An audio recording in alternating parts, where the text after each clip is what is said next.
how to log out of all devices on Instagram. In this video, I'm going to show you how to log your Instagram account out of all devices that it's currently logged into, which can be useful if you think it got hacked, or maybe you even logged in on a different device and you just want to remove your account from that device. And if this video helps you, please consider giving it a like and also subscribe to my channel because that really helps me out. So to get started, open up the Instagram app, navigate to your Instagram profile by selecting the profile icon. Then on your profile, select the three lines in the top right to open up the menu. Once in Account Center, select Password and Security at the top. And then all you need to do is scroll down and you'll find where you're logged in. Select that. Select the profile that you want to log out of all devices on. So I'm going to select my Instagram profile. It'll then show you a full list of where you're currently logged in, the current device that you're on, and then it will show other devices. So from here, you can either select these individual devices, or you could select devices to log out. It'll then show you all of them, and all we need to do to log out of all devices is select all. Once everything's selected, select log out,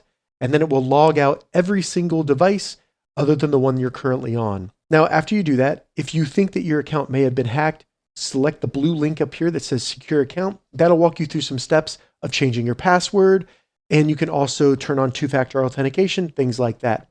Once you've logged out of every account, you're done. You can now close the settings and go back to using Instagram, and you have logged out of every other device other than the one that you're on. If this video helped you, give it a thumbs up, and please consider subscribing to my channel.